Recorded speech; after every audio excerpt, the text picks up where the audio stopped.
मुंबई पालिकेत स्पष्ट बहुमत न मिळाल्यानं शिवसेनेनं आता सत्तेसाठी गणितांची जुळवाजुळव सुरू केली आहे। तिकिटासाठी शिवसेनेशी बंडखोरी केलेल्या विजयी बंडखोरांना पुन्हा शिवसेनेत आणण्याचे जोरदार प्रयत्न सुरू झालेत। घाटकोपरमध्ये शिवसेना उमेदवाराच्या विरोधात सेना विभाग प्रमुख सुधीर मोरेंनी बंडखोरी करत विजय संपादन केला। मात्र बंडखोरी केल्यानं हकालपट्टी झालेल्या सुधीर मोरेंना आज पुन्हा सेनेत प्रवेश दिला जाणार आहे। तसंच सुधीर मोरेंच्या वहिनी स्नेहल मोरेही 1000 मतांनी निवडून आल्यात, त्यांनाही शिवसेनेत प्रवेश दिला जाणार आहे।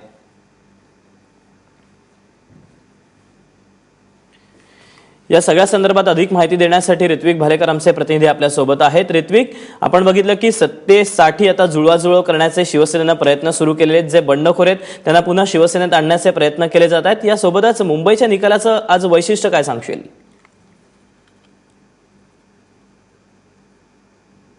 नक्कीच दीपक, प्रामुख्याने जे बंडखोर शिवसेनेचे होते ज्यांची हकालपट्टी करण्यात आली होती बंडखोरी केल्यामुळे, आता मात्र या बंडखोरांची शिवसेनेला पुन्हा एकदा गरज लागणार आहे। घाटकोपर वॉर्ड नंबर 123 मधून डॉक्टर बावधाने यांच्या विरोधात स्नेहल मोरे, ज्या माजी विभाग प्रमुख सुधीर मोरे यांच्या वहिनी आहेत, या 1000 मतांनी निवडून आले जसं तू सांगितलंस। आता त्यांना पुन्हा एकदा शिवसेनेत पक्षप्रवेश दिला जाण्याची शक्यता आहे। आजच हा पक्षप्रवेश होऊ शकतो मातोश्रीवरती दुपारी।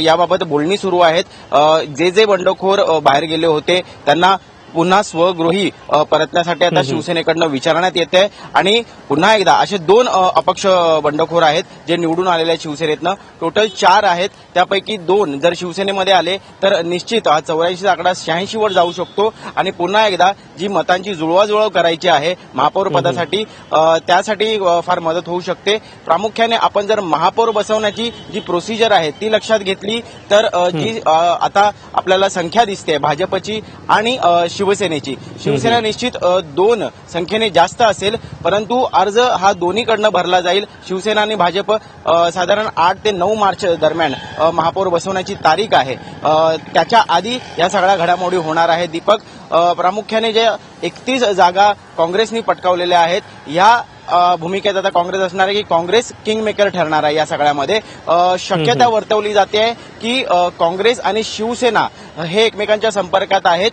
काँग्रेस एका वेळेस वॉकआउट करू शकतं सभागृहात ज्यावेळेस बहुमत सिद्ध करायचं असतं। शिवसेना आणि भाजप पुन्हा एकत्र येणार की नाही याबाबत जरी चर्चा असली तरी आजचा सामनाचा जो अग्रलेख बघितलेला आहे त्याचा जर मथळा पाहिला तर लढाई सुरूच राहील अशा पद्धतीने म्हटलेलं आहे। त्यामुळे पुन्हा एकदा भाजप आणि शिवसेनेची युती होणार का यावर मोठं प्रश्नचिन्ह उपस्थित झालेलं आहे। मात्र काँग्रेस किंगमेकर भूमिकेत असेल, कुणाला काँग्रेस पाठिंबा देईल हे बघणं महत्वाचं ठरणार आहे। नैसर्गिकरित्या काँग्रेसला भाजप नको आहे, त्यामुळे काँग्रेस शिवसेनेलाच मदत करण्याची दाट शक्यता या ठिकाणी वर्तवली जाते।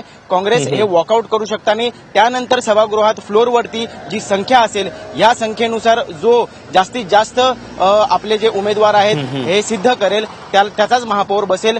दुसरी गोष्ट एक लक्षात घेतली ती पाहिजे म्हणजे मनसेचे उमेदवार, मनसेचा जो आकडा आहे हा कुठे झुकतो हेही बघणं महत्वाचं ठरणार आहे। भाजप सुद्धा मनसेची मदत घेऊ शकतं असं काही लोकांकडनं सांगण्यात येते, मात्र भाजपला यूपी इलेक्शनमध्ये याचा मोठा फटकाही बसण्याची शक्यता वर्तवली जाते। त्यामुळे हे गणित पुन्हा एकदा वर्कआउट होईल का हे बघणं महत्वाचं ठरणार आहे। त्यामुळे एकंदरीतच इतर अपक्ष असतील किंवा छोटे मोठे पक्ष असतील, त्याचबरोबर मनसे आणि काँग्रेस हे आता किंगमेकरच्या भूमिकेत ठरलेले आहेत। दीपक, निश्चितच त्यामुळे आता मतांची जुळवाजुळव करण्यासाठी मोठी रस्सीखेच पाहायला मिळते।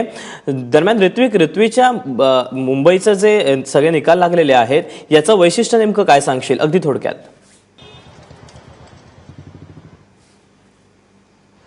मुंबईचे जे निकाल लागले प्रामुख्याने आपण जर पाहिलं तर शिवसेनेला 90हून अधिक जागा अपेक्षित होत्या, मात्र तसं झालेलं नाहीये। शिवसेनेने जे फीडबॅक रिपोर्ट घेतलेले आहेत, मतांची आकडेवारी पाहिलेली आहे, त्यानुसार 35 ते 40 जागा दीपक अशा आहेत ज्यामध्ये 500 ते 1000च्या फरकांनी शिवसेनेचे उमेदवार पडलेले आहेत आणि या ठिकाणी भाजप किंवा मनसेचा जो उमेदवार आहे हा 2रा आणि 3ऱ्या क्रमांकावर आहे। त्यामुळे आपण या ठिकाणी एक गोष्ट अधोरेखित होते दीपक, मराठी मतांचं विभाजन यावेळेसही शिवसेनेला टाळता आलेलं नाहीये। कुठेतरी टाळीसाठी हात जो राज ठाकरेंनी पुढे केलेला होता, ही जर टाळी वाजली असती तर कदाचित शिवसेनेसाठी वेगळं चित्र बघायला मिळालं असतं का हाही प्रश्न आता विचारला जातोय। निश्चितच ऋत्विक, धन्यवाद तू दिलेल्या सगळ्या सविस्तर माहितीबद्दल. त्यामुळे आता मुंबईमध्ये मतांची जुळवाजुळव करण्यासाठी गणित नेमकी कशा पद्धतीनं आखली जातात हे पाहणं महत्त्वाचं असणार आहे येत्या काही दिवसात.